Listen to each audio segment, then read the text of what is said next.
नमस्कार। आज हम चार्ट के ज़ुबानी में जीरे का आउटलुक देखेंगे। पिछले काफ़ी टाइम से हमने देखा है जीरे के प्राइसेज़ में काफ़ी भारी गिरावट आई है, मार्केट में काफ़ी अटकलें लगाई जा रही थी। पहले लगाई जा रही थी कि इस बार पानी की कमी की वजह से इस बार क्रॉप साइज़ थोड़ी ड्रॉप हो सकती है और प्राइसेज़ में हम अच्छा खासा गेन देख सकते हैं। बट इसके विपरीत हमने देखा कि पानी की कमी जो थी वो मार्केट से बिल्कुल नदारद थी और प्राइसेज़ में हमने काफ़ी बड़ी गिरावट आते हुए देखी। इनफैक्ट हमने 15,500 का भी लेवल तोड़ते हुए दिखाई दिया था। बट अब जैसे हम जानते हैं कि नई क्रॉप आने का समय आ चुका है और मार्केट में फिर से अटकलें लगनी चालू हो गई है। इस बीच अगर हम चार्ट्स पे देखें तो हमें एक क्लियर पिक्चर थोड़ी बहुत दिखाई देना चालू हो जाती है। तो आइए आज जीरे का आउटलुक देखते हैं चार्ट की ज़माने में। सबसे पहले थोड़ा-सा हम एक अपडेट ले लेते हैं कि हाज़िर में या फंडामेंटल्स में कहाँ आता है। जीरे में हमने करीबन साढ़े 12 से 13% की ऑलरेडी प्राइसेज़ में गिरावट देख चुके हैं। हमने पिछले साल देखा था 21,000 का भी लेवल पार कर चुका था। इसके बाद प्राइसेज़ के अंदर हमने काफ़ी अच्छी एक गिरावट भी आती हुई देखी क्योंकि इस बार बम्पर क्रॉप होने की उम्मीद लगाई जा रही है मार्केट में। और साथ में अभी गुजरात, राजस्थान के स्टेट में धीरे-धीरे अभी अराइवल्स भी आने चालू हो जाएँगे जो कहीं न कहीं प्राइसेज़ को प्रेशर में दिखा सकता है। बट ओवरऑल आई थिंक काफ़ी ऑलरेडी मार्केट डिस्काउंट कर चुका है इस चीज़ को। तो काफ़ी उम्मीद जताई जा रही है कि एक बेस जल्द बन सकता है जीरे के प्राइसेज़ में। जीरे के प्राइसेज़ में हमने जो फॉल देखा है, सामने क्वालिटी का भी एक बीच में कंसर्न्स था। अच्छी क्वालिटी के जो जीरे हैं, पिछले 2 सालों में हमने देखा था कि एक्सपोर्ट में कहीं न कहीं कंसर्न्स आ रहे थे, उसकी वजह से अच्छे जीरे की डिमांड काफ़ी ज़्यादा थी। इनफैक्ट हमने काफ़ी ट्रेडरों से बात किया गल्फ फूड के बाद, तो वहाँ पे पता चला है कि इंडियन जीरे की डिमांड अभी भी बाकी है, बट जो इम्पोर्टर्स हैं, उनका रुझान है कि नया क्रॉप आ जाता है, तो हमें थोड़ा-सा और क्वालिटी का अपडेट मिल जाएगा। तो वहाँ पे वेट एंड वॉच पॉलिसी अभी भी अडॉप्ट है, उसकी वजह से प्राइसेज़ में काफ़ी स्टैग्नेंसी बनी हुई है। प्रोजेक्शंस लगाए जा रहे हैं करीबन इस बार 8 से 10% का भी क्रॉप साइज़ बढ़ सकता है। पहले कमी उम्मीद जताई जा रही थी पानी की वजह से हमने पानी का संकट काफ़ी ज़्यादा देखा था राजस्थान और गुजरात बेल्ट में, बट ऐसा कुछ हुआ नहीं नवंबर-दिसंबर मंथ में, तो इस बार यील्ड में भी थोड़ा बहुत इम्प्रूवमेंट देखने मिल सकता है। इनफैक्ट जनवरी और फरवरी में जो मौसम था वो काफ़ी अच्छा था क्रॉप के लिहाजा, वहाँ पे भी हमने देखा यील्ड में इम्प्रूवमेंट हुई है। उम्मीद जताई जा रही है कि करीबन 3,74,000 टन के आसपास का जीरा 2018-19 के अंदर जैसे लास्ट ईयर था उसके करीब तो आना ही चाहिए, उससे बेटर भी हो सकता है क्योंकि यील्ड में इस बार इम्प्रूवमेंट देखी गई है। एक्सपोर्ट की अगर बात करें तो इस बार हमने एक्सपोर्ट में भी हम अच्छा देख रहे हैं बिकॉज़ रुपए में जो गिरावट है वो कहीं न कहीं प्राइसेज़ को कंटिन्यू अपलिफ्ट रखेगा। डोमेस्टिक मार्केट में और इंटरनेशनल मार्केट में हमने देखा कि अनसर्टेनिटी की वजह से रुपए में गिरावट का रुख कंटिन्यू है। पिछले साल हमने यही पीरियड में रुपए को करीबन 63-64 के आसपास देखा था। इस वक़्त हम करीबन 71 साढ़े 71 के बीच में ट्रेड कर रहे हैं। तो कहीं न कहीं रुपए की वजह से भी अट्रैक्टिव है इंडियन जीरा। तो आई थिंक इस बार भी जीरा का एक्सपोर्ट अच्छा रहने की उम्मीद है। वहीं अगर हम नए क्रॉप की अगर बात करें, तो ख़ास करके सौराष्ट्र, गोंडल रीजन में अभी भी हमने देखा है थोड़े से क्वालिटी इश्यू में भी दिखा सकता है, बट ओवरऑल इस बार अराइवल्स जब आएँगे तो ज़्यादा मार्केट में क्लैरिटी दिखाई देगी। आइए अब हम सीज़नैलिटी की बात करें, काफ़ी इम्पोर्टेंट होता है कोई भी एग्री मार्केट के लिए कि सीज़नैलिटी में मार्केट कैसा दिखाता है। तो जिस ढंग से हम देख रहे हैं कि जनवरी-फरवरी में मार्केट दिखाता है कि ओवरऑल एक गिरावट का रुख रहेगा। इनफैक्ट हमने अच्छे से गिरावट का रुख देखा, ख़ास करके जनवरी की बात करें तो 6.5% से ज़्यादा की गिरावट हमने जीरे के प्राइसेज़ में देखा। फरवरी में हमने लो मारने के बाद एक प्राइसेज़ में रिकवरी भी आती हुई दिखी है, बट इन ऑल नेगेटिव में रहा। पिछले 3 साल से हमने देखा है कि फरवरी में हमेशा मार्केट नेगेटिव में रहा है।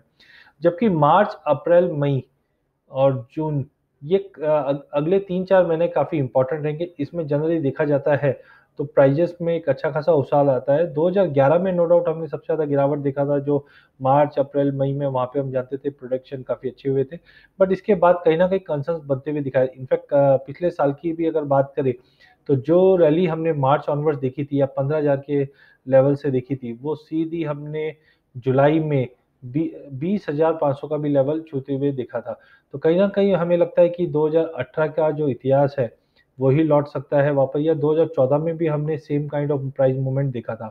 तो एज़ ऑफ नाउ सीज़नैलिटी भी दिखाता है कि मार्च में मार्केट में थोड़ी बहुत गिरावट और बढ़ सकती है बिकॉज़ अराइवल सीज़न सामने है, तो उसकी वजह से है, बट अप्रैल में मार्केट में अच्छा खासा उछाल हो सकता है।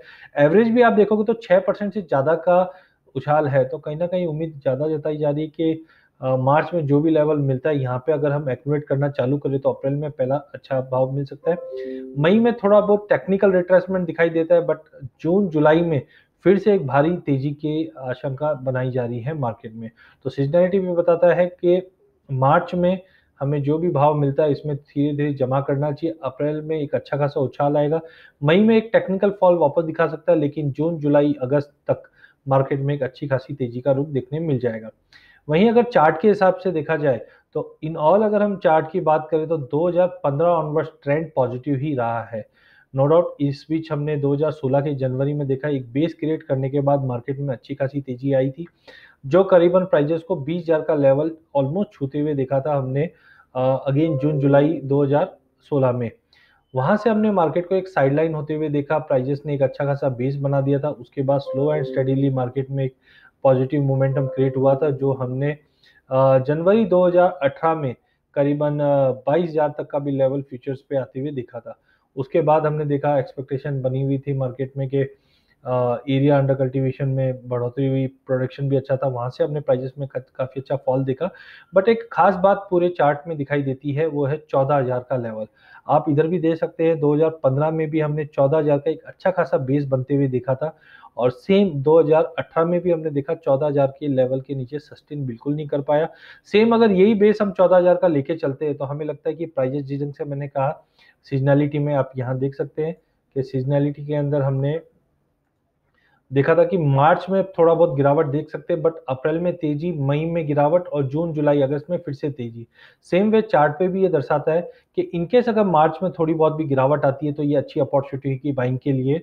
अप्रैल में अच्छी खासी तेजी है। तेजी के बाद फिर से हम एक थोड़ा-सा रिट्रेसमेंट मई में देख सकते हैं, बट जून, जुलाई, अगस्त में प्राइजेस के अंदर फिर से एक अच्छी खासी तेजी देखने मिल जाएगी, जो वापस 20,000 का आंकड़ा दिखा सकता है। बट इसमें 3 लेवल हमें इम्पोर्टेंटली देखना है। पहला है 14,000 का लेवल। 14,000 के लेवल के नीचे अगर निकलता है प्राइस, तो ही हम एक बड़ी गिरावट की तरफ देख सकते हैं। अदरवाइज़ मार्केट में 14 साढ़े 14,000 के लेवल पे एक बेस बन जाएगा। यहाँ से जो उछाल आएगा वो पहली 17,800 के करीब का एक रिट्रेसमेंट बनेगा। वहाँ से हमें लगता है कि प्राइसेज़ में थोड़ा बहुत भी अगर गिरावट मिलता है तो फिर से एक बाइंग का मौका बनेगा, जो 20,000 तक का लेवल दिखा देगा।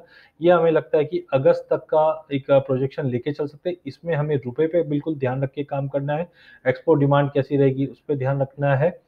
बाकी इंडिकेटर्स भी देखें तो थोड़ा एक कंसर्निंग रहा है वॉल्यूम और ओआई का। आप देख सकते हैं वॉल्यूम में हमने कंटिन्यू एक गिरावट आती हुई देखी सितंबर से, ओआई में भी हमने एक गिरावट आती हुई देखी। तो ये थोड़ा-सा कंसर्निंग है, अगर पार्टिसिपेशन बढ़ता है तो हमें लगता है कि मोमेंटम और अच्छा हो जाएगा। जबकि मैकडी यहाँ पे भी हमने देखा एक नेगेटिव आने के बाद काफ़ी अच्छा पॉजिटिव बन चुका था। सेम वे अब एक कर्व बनना चालू हो चुका है। तो आई थिंक टेक्निकली मार्केट काफ़ी साउंड है।